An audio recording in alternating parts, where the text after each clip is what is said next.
이런 면에서 우리가 이게 바르게 잘 행할 수 있도록 해야 됩니다. 그래서 하나님께서 그렇게 이스라엘 백성들에게 하나님의 백성으로서의 온전한 삶을 살고 하나님의 그 영광을 나타내도록 하기 위한 것은 뭐냐면 그들 자신만을 위한 것이 아니라 온 세계의 모든 백성들이 사실은 그러한 삶을 사는 것이 가장 복되고 아름다운 삶이다. 세계 열방 가운데에서 복음의 빛을 증거하는 방식으로서 그렇게 사는 거예요.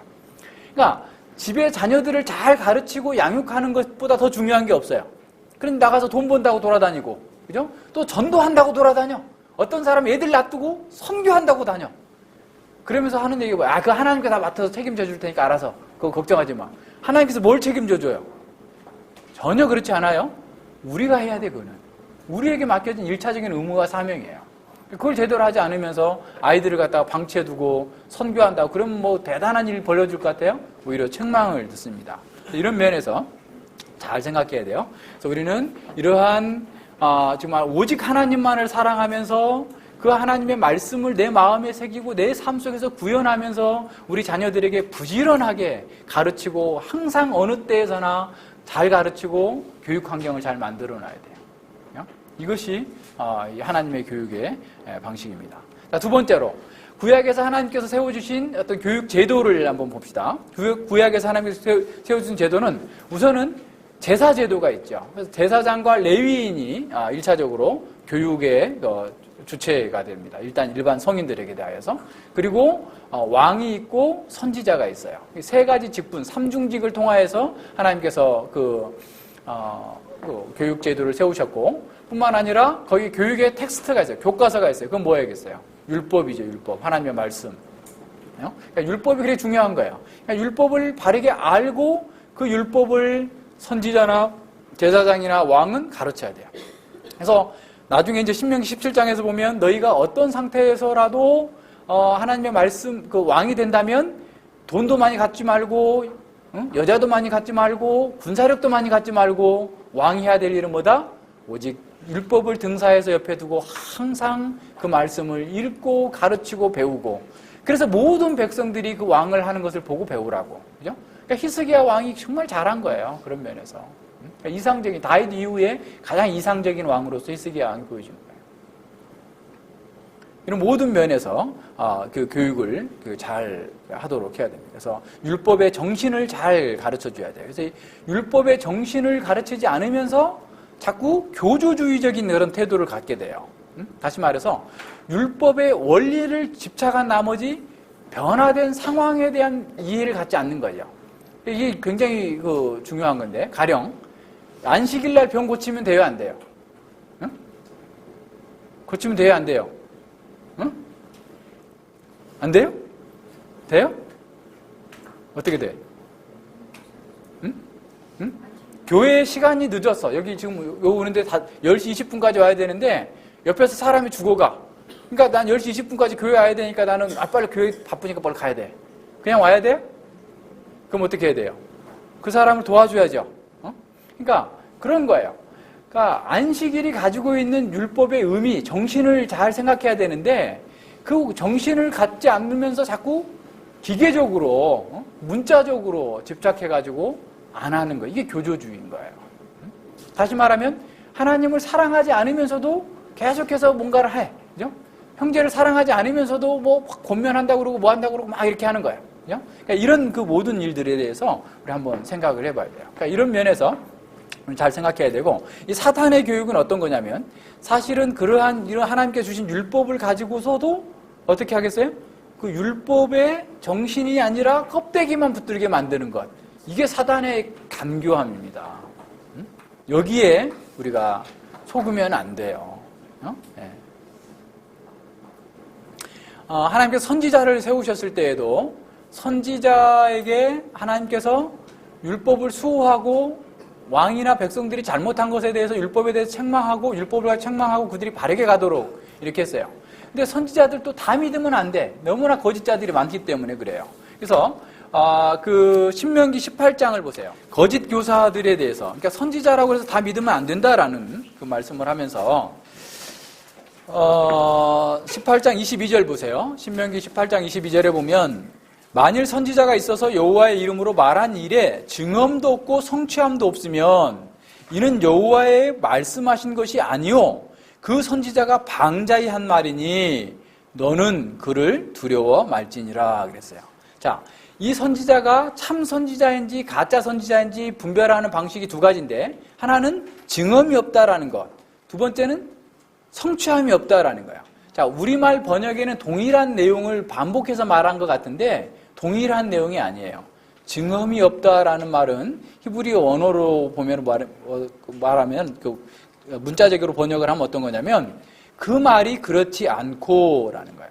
또는 그 선지자가 말한 것이 그렇지 않으면이라는 거예요. 자, 이 말은 무슨 말이냐면 선지자가 말한 그 내용이 앞서 하나님께서 주신 계시와 다르면이라는 거예요. 자, 우리가 이거 재작년에 동계특강 하면서 이 본문을 봤어요.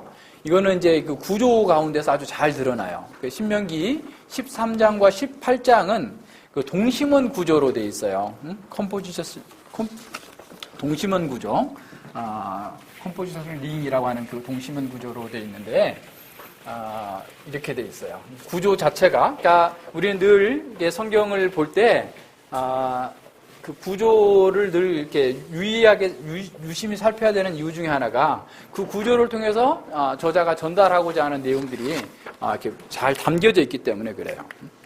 이제 거짓 선지자의 분별법이 13장 2절과 6절에서 한번 보세요. 그 13장 2절과 6절을 보면 신명기에 이걸 하는 시간이 아니라서 자세히 다룰 수는 없지만 보세요. 내가 내게 말하기를 내가 본래 알지 못하던 다른 신들을 우리가 쫓아 섬기자 하며 이적과 기사가 그 말대로 이룰지라도 자 보세요. 어떤 선지자가 나타났어요. 꿈꾸는 자, 너희 중에 선지자나 꿈꾸는 자가 일어나서 이적과 기사를 내게 보이고 내게 말하기를 내가 본래 알지 못하던 다른 신들을 우리가 쫓아 섬기자 하며 이적과 기사가 그 말대로 이룰지라도 너는 그 선지자나 꿈꾸는 자의 말을 청종하지 말라. 이는 내 하나님 여호와께서 너희가 마음을 다하고 성품을 다하여 너희 하나님 여호와를 사랑하는 여부를 알려하려 하사 너희를 시험하려 함이라 그랬어요. 자, 너희는 너희 하나님 여호와를 순종하며 그를 경외하며 그 명령을 지키며 그 목소리를 청정하며 그를 섬기며 그에게 부정하고 그 선지자나 꿈꾸는 자는 죽이라. 이는 그가 너희를 애굽 땅에서 인도하여 내시며 종되었던 집에서 속량하여 취하신 너희 하나님 여호와를 배반케 하려 하며 너희 하나님 여호와께서 내게 행하라 명하신 도에서 너를 꿰어내려고 말하였음이라. 너는 이같이 하여 너희 중에서 악을 제하라 그랬어요. 자, 그러면서 이제 그 가족들까지 다 쭉 나오죠. 그래서 여기서 이 거짓 선지자, 그죠? 네. 거짓 선지자에 대한 어떤 경고가 나오죠. 그 다음에, 그 17장, 여기가 뭐예요? 13장, 그죠? 13장 7절부터 16장 그 17절까지는 우상숭배에 대한 경고가 나와요. 이 우상숭배에 대한 것은 이제 성소에서, 중앙성소에서의 우상숭배를 보여주고 있고요. 그 다음에, 16장 18절부터 20절까지 이거는 지방법정 지방법정에서 중앙법정으로 이제 상소하는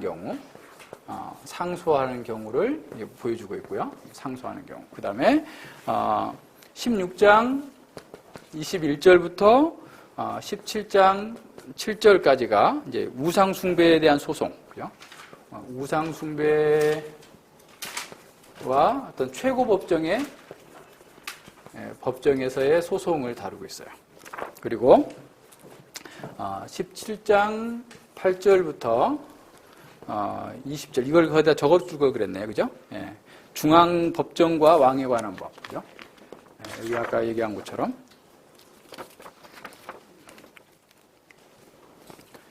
중앙 법정에서와 관련해서 또 왕과에 관련된 거. 그 다음에 18장 1절부터 9절까지는 레위 제사장, 레위와 제사장 계통과 중앙성소에 관한 법. 뒤통수에 관한 법. 그리고 지금 이제 우리가 본 18장 9절부터, 이거 8절이겠죠? 9절부터 22절까지가 어떤 거냐면 선지자, 거짓 선지자예요. 선지자에 관한 거죠. A, B, C, C 다시, B 다시, A, B, C, A, B, C, X, 그 다음에 C 다시, B 다시, A 다시 이렇게 되어 있어요. 그래서 이 동심원 구조로 되어 있어가지고 선지자, 거짓 선지자에 대한 경고, 거짓 선지자. 가장 중심에 이제 우상 숭배와 관련된 것들이 나오죠. 그래서 이 선지자와 관련해서 이 거짓 선지자가 증언이 없는 것. 그러니까 아무리 그게 막 기적을 행하고 뭔가를 다 했다 할지라도 그가 앞서 하나님께서 주신 계시와 맞지 않는 얘기를 하면 그는 거짓 선지자니까 따라가지 말라라는 거예요. 그러니까 이런 거짓 선지자들의 문제를 잘 생각해야 돼요. 그래서 죽이라 그랬어, 죽이라. 그러니까 이제 사람들은 거짓 선지자를 중에 참 선지자를 막 죽여. 왜 그래요? 자기에게 안 맞는, 자기의 죄를 지적하고 문제를 지적하면 참 선지자를 죽이는 그런 일들도 계속 있었던 거죠. 자, 그래서 이렇게 그 하나님의 말씀을 따라서 왕과 선지자와 제사장이 온전하게 하는 그 제도로서 구약에서 줬어요. 근데 이것들이 자꾸 어떻게 되죠? 타락하게 되는 거예요. 그러니까 오늘날도 마찬가지예요. 오늘날도 어떤 사람이 참 목사냐, 거짓 목사냐, 참 선지자냐, 거짓 선지자의 그 구별은 하나님의 말씀, 사도적 가르침과 일맥상통하면 참 교사지만 사도적 가르침, 성경과 다른 얘기를 하면 거짓 교사예요. 보나마나. 그러니까 그렇게 이해를 하면 됩니다. 그래서 이런 면에서 우리는 하나님께서 주신 이 교육 제도를 잘 생각하면서 봐야 돼요. 자, 구약에서 하나님께서 가르치는 그 교육 방법은 뭐였냐면 공식적인 가르침이 있죠. 그래서 매 7년마다 장막절에 모여가지고 율법 전체를 다 읽고, 그죠? 그리고 제사장과 레위인을 통하여서 계속해서 가르침을 받는 그런 가르침이 있었고, 두 번째는 자꾸 물어요, 질문하는 거예요. 묻거든. 그죠? 그러니까 묻도록 만드는 거예요. 유도하는 거죠. 엄마 여기 돌무더기 뭐야? 이거는 우리가 길갈에서 수치가 굴러갔다.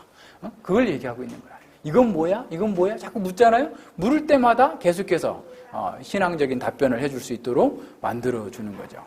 그리고 백성들도 자신도 어떤 문제가 있을 때 묻는 거예요. 그래서 선지자에게 찾아가서 묻잖아요. 이사야에게 찾아가서 묻고, 미가야 선지자를 찾아서 묻고, 자꾸 묻는 거예요. 물어. 그죠? 그러니까 우리에게 어떤 문제가 있으면 내가 알아서 하지 말고 어떻게 하라는 거야? 하나님의 말씀을 가진 사람에게 가서 물으라는 거, 물어. 묻고 그 물음에 답하는 상태로 가라는 거. 자기가 원하는 대로, 자기 육신에 좋은 대로 그냥 따라가지 말고, 그죠? 하나님의 말씀을 따라서 가도록, 그죠? 그리고 이제 여기서 할례를 행하도록 하고, 유월절을 행하고, 제사를 지내는 이런 것들이 다 하나님께서 가르치는 교육의 방식이죠. 그러니까 이런 교육을 제대로 하지 않게 돼서 어떻게 됐어요? 이스라엘이 망하게 된 거예요. 바벨론 포로가 되고, 북이스라엘이 완전히 망하게 된 거고. 그러니까 교육이 망하느냐 사느냐예요. 오늘 우리 자녀들에게 제대로 이 하나님의 교육을 안 하면 세상에 포로된 자녀들이 돼버려요. 세상의 것에는 막 열광을 하면서 하나님 말씀만 들으면 그냥 도망가려고 하고 빠져나가려고 하는 거예요. 세상의 포로가 돼버린 거예요. 바벨론의 포로보다 더 무서워요, 그거는. 바벨론의 포로는 어떻게 보면 육신의 고통 속에서 오히려 하나님을 찾아가는 영적인 그런 그 율법을 더 중요하게 여기고 하나님 백성들께 살고자 했다고 한다면 이 바벨론의 이 세상의 포로는 우리의 영혼을 잠식당하는 거예요. 그런지도 몰라. 자기가 포로이면서도 포로인지도 모르고 사는 거예요. 그래서 그 뭐라고 그래요, 예수님께서? 죄를 행하는 자마다 죄의 종이다. 우리가 종된 적이 없거든. 왜 우리 보고 종이라고 하냐? 죄를 행하는 자마다, 세상을 사랑하는 자마다 세상의 종인 거죠. 이게 얼마나 심각한 문제입니다. 이런 면에서 잘 생각해 봐야 됩니다. 자녀의 체벌에 관한 문제, 그죠? 이 잠언 같은 데 보면 회초리를 아끼면 아이를 버린다라고 했을 때 이 체벌을 한다라고 할 때 한번 생각해 보세요.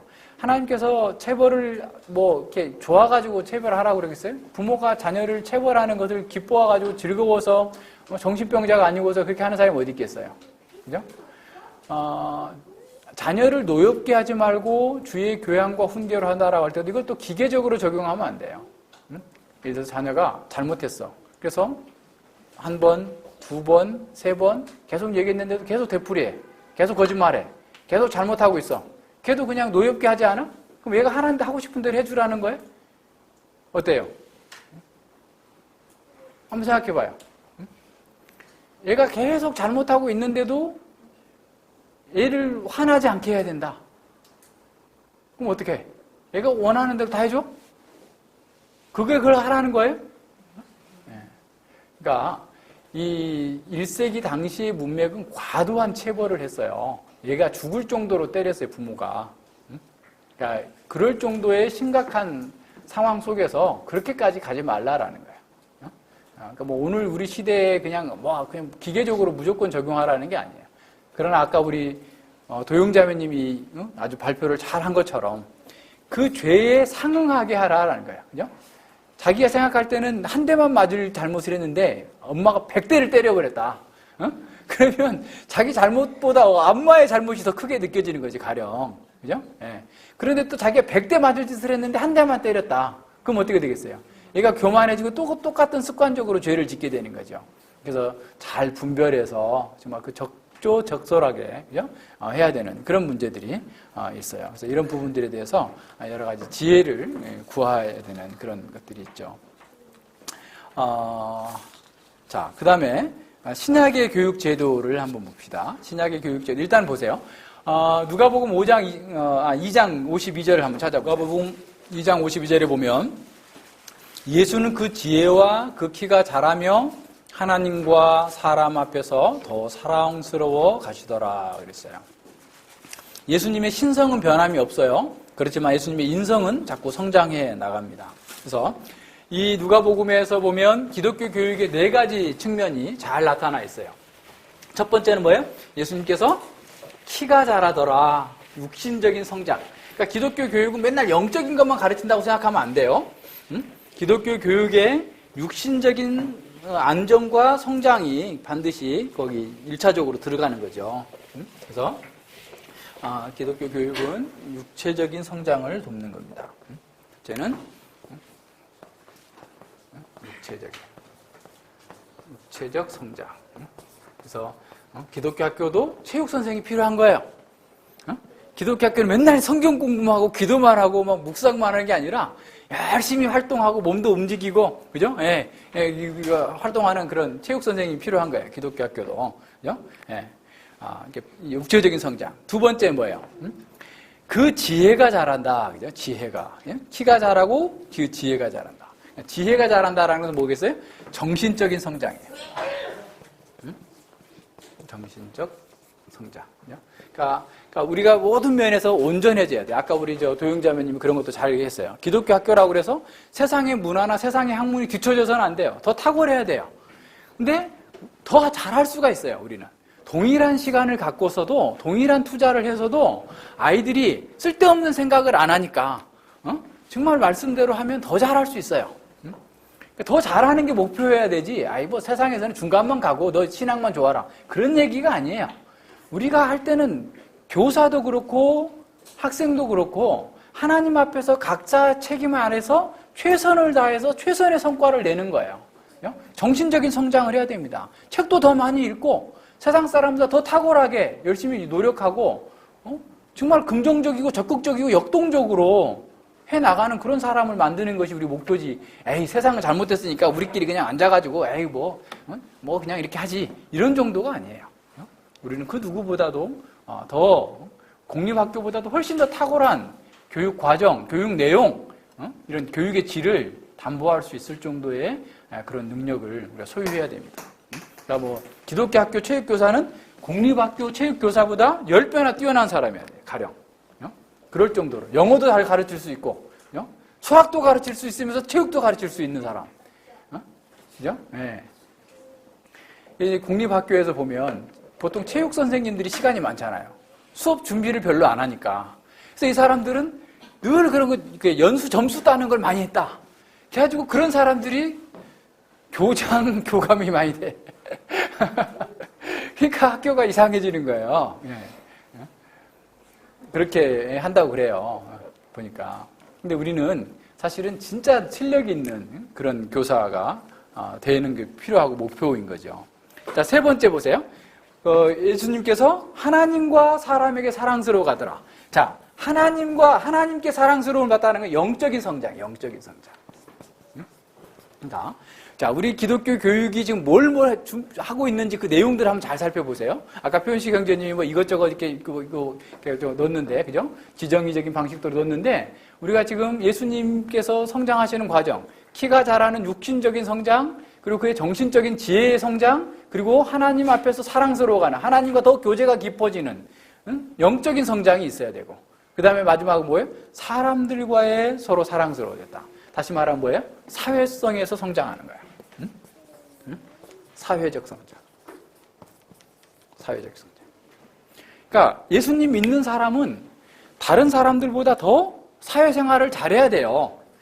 직장에서도 가장 모범적인 사원이 돼야 되고, 시민으로서도 모범적인 시민이 돼야 되고, 학교에서도 어떤 사람보다도 모범적인 사람이 돼야 됩니다.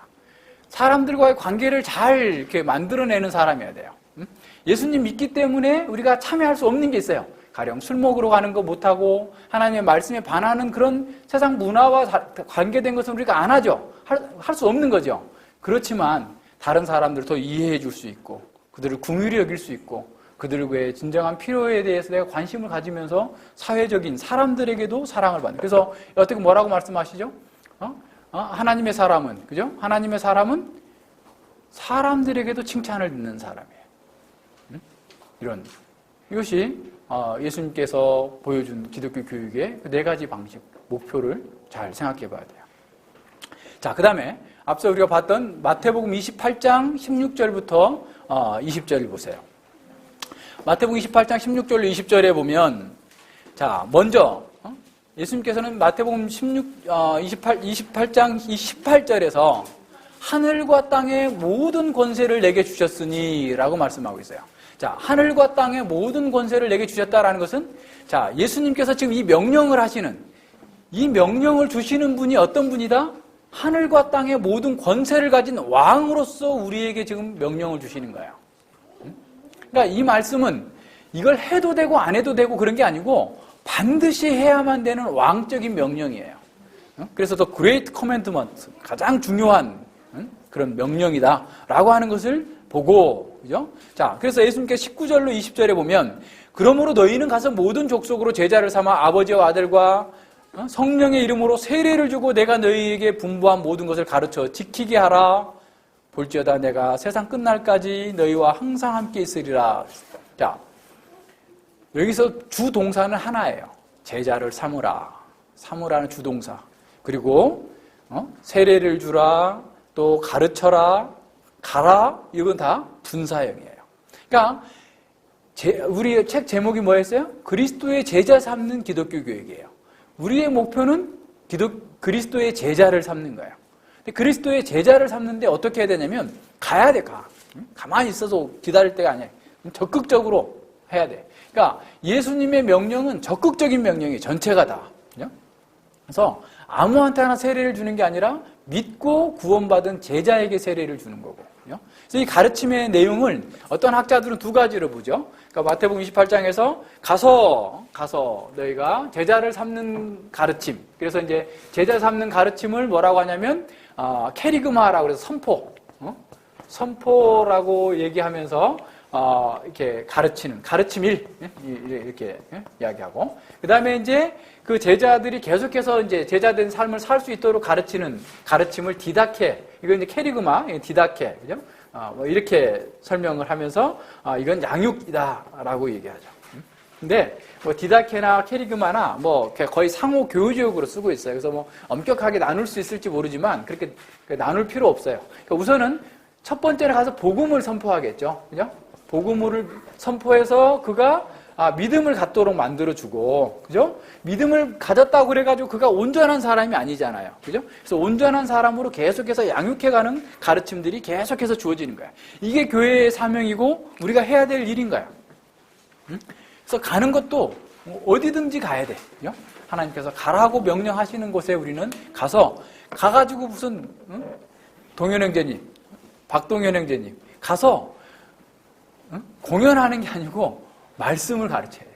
복음을 전해야 돼요. 교회를 세워주는 일을 하는 거예요. 그러니까 이 선교라는 게 결국 어떤 거냐면 교회를 세우는 거예요. 교회를. 그래서 교회에 파송을 받아서 교회를 섬기는 거고 교회를 세우는 것이 선교예요. 자기가 알아서 막 가는 게 아니에요. 모든 면에서 그래요.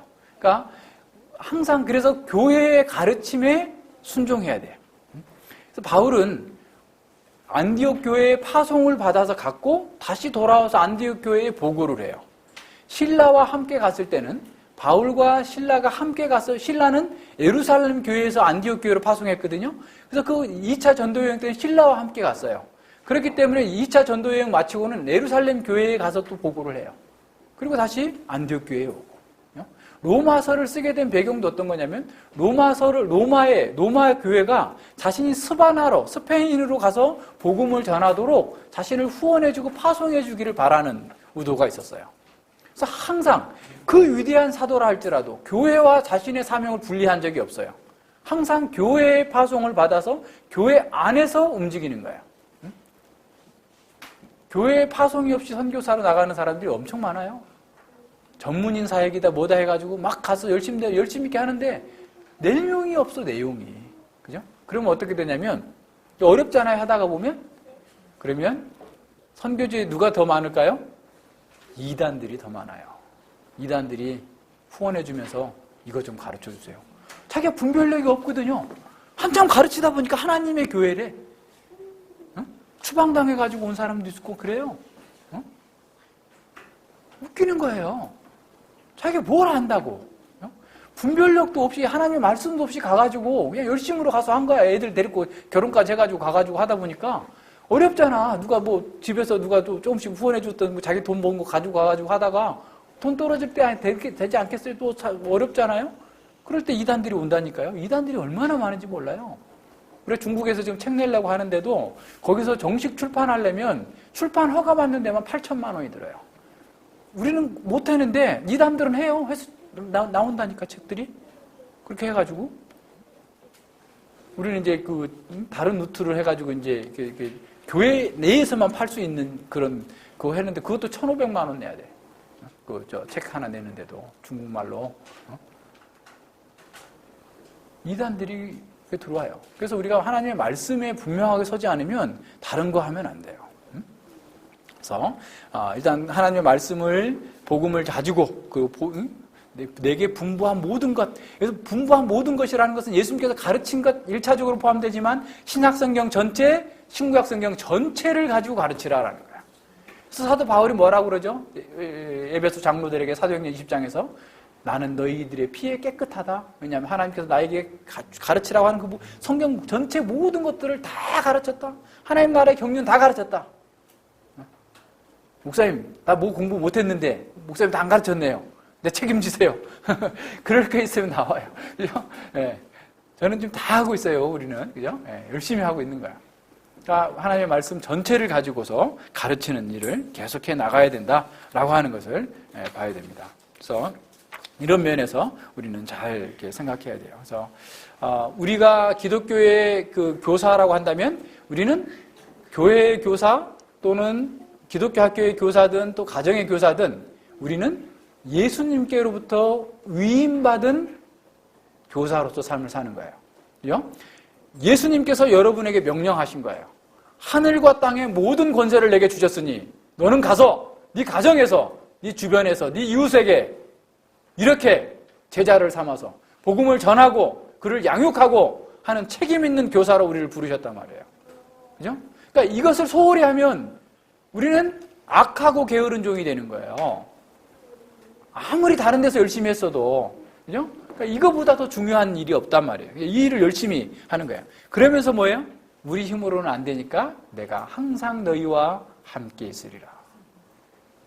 그래서 늘 예수님께서 나와 함께 하시고 예수님의 말씀을 가르친다면 예수님께서 나와 함께 하실 거다. 성공과 실패는 예수님께 달린 거고 나는 어쨌든 최선을 다해서 우리 아이가 복음을 받아들여서 믿어야 될 필요성을 가르치고 믿었다고 한다면 그 아이가 정말 하나님의 형상을 닮아가도록 계속해서 인내하면서 가르치고 또 가르치는 이 일을 끝까지 해내는 거예요.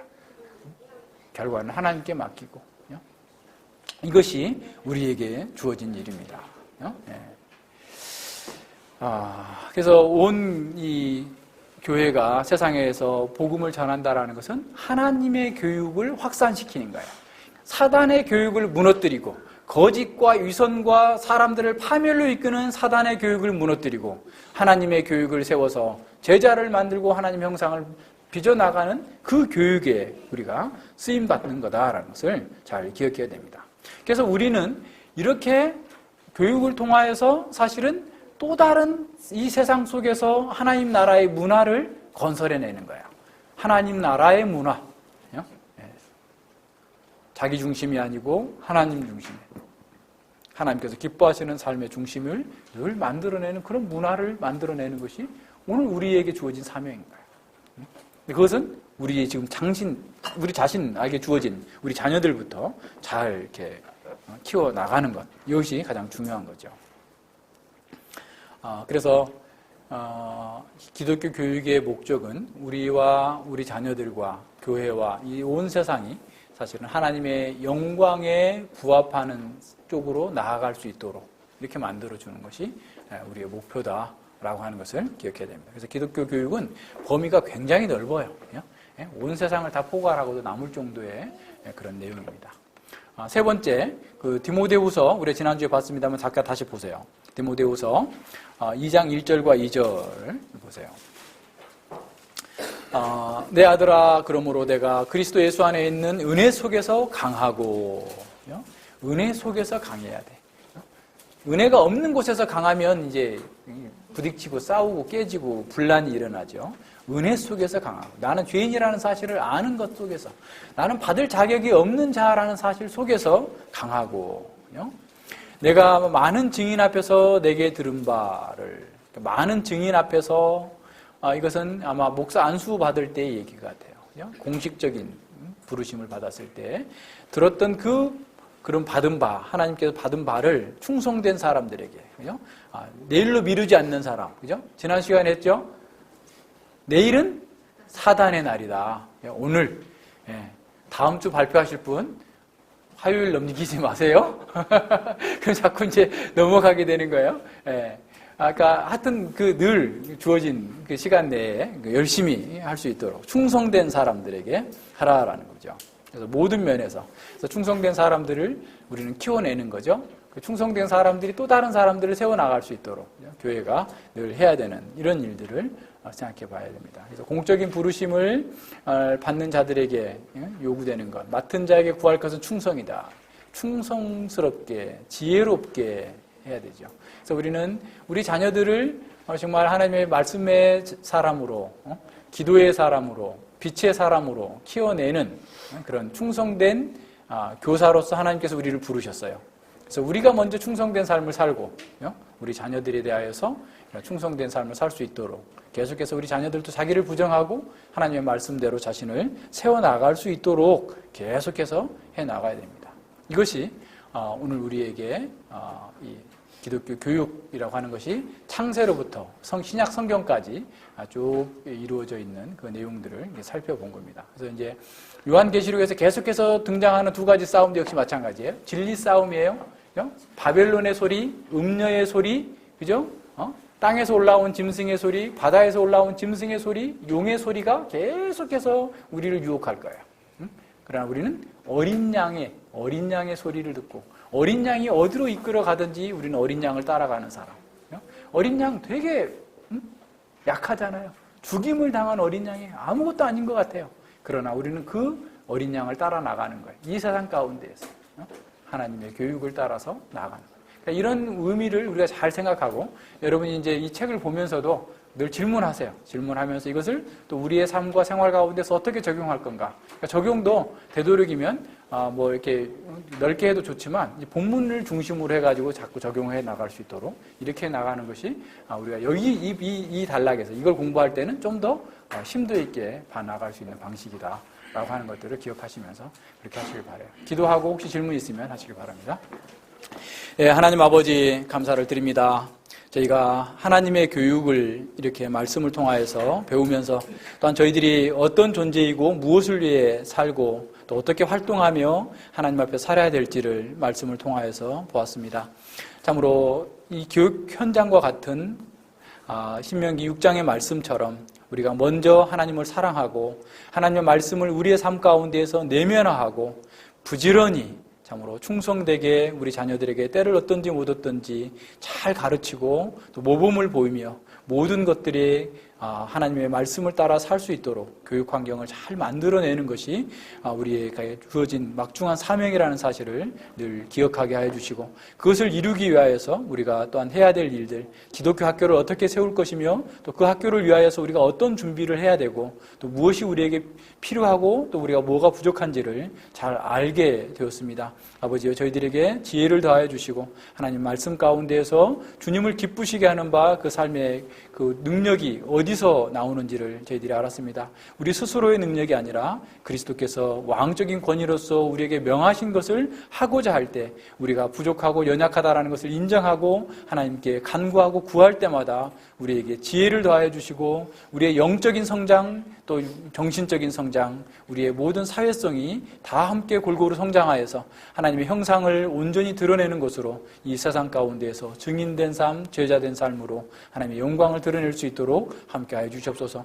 우리에게 맡겨주신 자녀들, 또 앞으로 우리에게 맡겨주실 그 자녀들을 하나님의 말씀으로 잘 양육하고 온전케 하기 위하여서 저희들이 먼저 준비되어지고 저희들이 먼저 새롭게 되어야 되겠사오니 아버지, 저희들에게 은혜를 베풀어 주셔서 이 모든 것 가운데에서 주님을 의뢰하면서 날마다 주님과 함께 동행하며 성장해 갈 수 있도록 함께하여 주시옵소서.